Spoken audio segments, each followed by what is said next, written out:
नमस्कार मित्रांनो, मराठी माणूस प्रदीप. जळगाव जिल्ह्यातील चोपडा शहरामध्ये जी काही घटना घडली, त्या बापाने त्या मुलीला मारलं, गोळ्या घातल्या, ती घटना ऐकून प्रत्येकाला विचार येत असेल की ज्याला बापही अशी पावलं उचलू शकतो का, किंवा बापही या सगळ्या पातळीच्या पुढे जाऊ शकतो का. ती घटना अशी होती. आपण त्या घटनेविषयी बोलूया, नंतर पुढे येऊया नक्की काय होतंय आणि काय सध्याच्या घडीला चाललंय आणि काय बदल केले पाहिजेत, काय काय गोष्टी स्वीकारल्या पाहिजेत आई वडिलांनी देखील आणि मुलांनी देखील. या सगळ्या गोष्टीविषयी आपण चर्चा करूया. ती तृप्ती वाघ आणि तो अविनाश वाघ, त्यांचे जावई, तो अविनाश आणि ती मुलगी, त्यांचं काय प्रेम प्रकरण होतं. मग तिनं, हा जो कोण बाप होता, हा CRPFमध्ये होता, रिटायर झाला आहे. त्याला पोलीस, ती काय गनबिन, ते त्याला लायसन आहे त्याच्याकडे. त्या सगळ्या गोष्टी असल्यामुळे त्यानं एवढं धाडसाने एवढ्या सगळ्या पुढे जाऊन हे केलं. पण त्याला राग आला कशाचा? मुलगीनं प्रेम प्रकरण केलं म्हणून त्याला राग आला आणि तोही वर्षभरानं त्यानं काढला. त्या मुलाच्या बहिणीच्या लग्नामध्ये हा गेला असताना, त्या हळदीचा काय कार्यक्रम असताना त्यानं 3 राऊंड फायर केले आणि ती मुलगी जागच्या जागी मेली.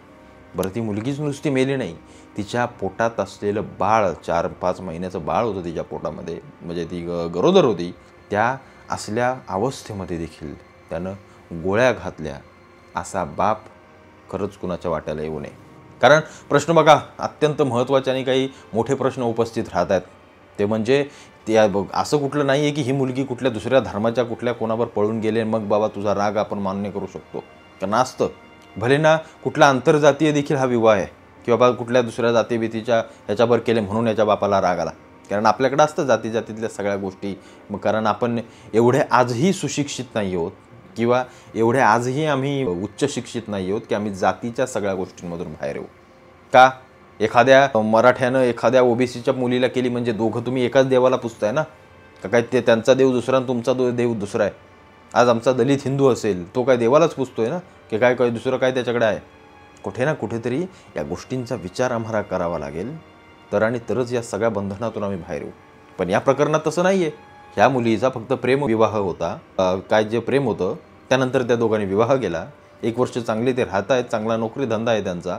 आणि तरीही बापाने 1 वर्षानं कुठल्या मनात राग ठेवून त्या मुलीला गोळ्या घातल्या, याविषयी जरा बोलावं लागेल आपल्याला. म्हणजे मुलीनं प्रेम प्रकरण करून विवाह केला म्हणून जर या बापाचं नाक खाली जात असेल आणि तेही चांगल्या मुलाशी जर करत असेल ती, तर मग मात्र बापाला कुठे ना कुठेतरी दोषी ठरवावं लागेल. फरक पडतो काय?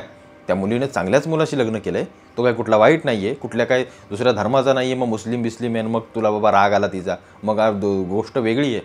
पण कुठे ना कुठेतरी मला डावललं, हा जो काही मीपणा आहे, हा जो काही स्वार्थीपणा आहे, की त्याला मला कसं काय या मुलीनं डावललं, मी म्हणेन तिथं लग्न झालं पाहिजे का. तिला आयुष्य काढायचं आहे. उद्या तू ज्या मुलाशी लग्न लावून देशील, तू कुणाला तरी शब्द दिलाच असेल याने, कुठल्या तरी अधिकाऱ्याला की हाय माझी मुलगी देतो तुझ्या पोराला. कारण अशाशिवाय हे डोकं सटकत नाही या लोकांचं. त्यांना वाटतं की मुलांनी साला आमचंच ऐकलं पाहिजे, आमचंच सगळं केलं पाहिजे. अरे जे ऐकलं पाहिजे, जे केलं पाहिजे, त्याच्यासाठी जो अट्टहास करायचा तो करत नाही तुम्ही, तो नाही करत. आणि जेव्हा अशी त्यांची सगळ्या गोष्टी येतील, किंवा त्या मुलीनं वाईट काही केलं नाही आहे, चांगलंच केलं आहे, तिला माहिती येतं की मी या मुलासोबत चांगली आहे. हां, अनेक जण चुकीची करतात, ती गोष्ट सोडून द्या. पण अशा सगळ्या घटनेसोबत किंवा या केसमध्ये अशी कोणतीही त्या मुलीची चूक दिसत नाही आहे. प्रेम करणं किंवा प्रेम होणं किंवा आणि ते निभावणं, आयुष्यभर त्याच्याशी लग्न करणं, यामध्ये कोणतीही चुकीची गोष्ट मला तरी वाटत नाही. म्हणून त्या बापानं तिला गोळ्या घातल्या गर्भवती असताना. असला कसला राग त्या बापाला आला की तो जावई कमी शिकलेला होता म्हणून.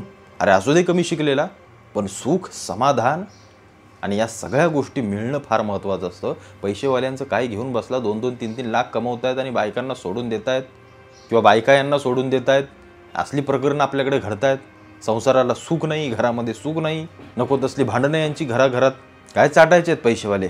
गरिबाच्या घरात गेलेली एखादी मुलगी सुखी राहू शकते हे आपण विश्वासाने सांगू शकतो, पण श्रीमंताच्या घरात गेलेली एखादी मुलगी सुखी राहीलच की नाही हे आपण सांगू शकत नाही. कारण तिथं असतो पैशाचा मोठेपणा, तिथं असती पैशाची ती सगळी गोष्ट जी त्यांना ही सगळी सुखं, आणि त्या सुखावरती पडदा टाकण्याचं काम हा पैसा करत असतो. या सगळ्या घटनेतून आम्हाला शिकायचं काय, या सगळ्या घटनेतून आम्हाला घ्यायचं काय. आईवडिलांनी देखील तुमची जर मुलगा जर चांगलं काही करत असेल तर त्याला पाठिंबा द्या. गोळ्या काय घालताय तिच्या आईला तुम्ही? तुम्ही काय दिवे लावले मोठे? तुम्ही तुमच्या तरुणपणात तुम्ही तुमच्या ह्याच्यामध्ये काहीतरी केलंच असेल की.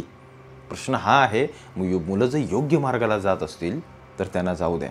तुम्हाला डावलून जात आहेत म्हणून त्यांना मागे खेचण्यासाठी जे आईबाप असतील त्यांना आईबाप म्हणायचं तरी कशाला? जे मुलांच्या पाठीशी खंबीरपणे उभे असतील त्यांना आईबाप म्हणावं लागेल. हा बाबा चुकीच्या गोष्टी करतायत, मग तुमचा स्टँड जर काहीतरी वेगळा असेल तर बाबा गोष्ट सोडून द्या. चुकीच्यांसाठी मी बोलतच नाही, पण मुलं जी चांगलं करतायत, एखाद्या मुलीला तुमच्या जर एखादा चांगला मुलगा आवडला, भले तो 4 रुपये कमवू द्या ना कमी, पण तो तिला सुखी ठेवत असेल आयुष्यभर, तर सालं गैर काय याच्यामध्ये? आणि जर तुला एवढं वाटतंय की तुझी मुलगी तिथं गेल्यानंतर दुःखी आहे, सोडून दे. समजायचं मेली माझ्यासाठी, विषय सोडून दे.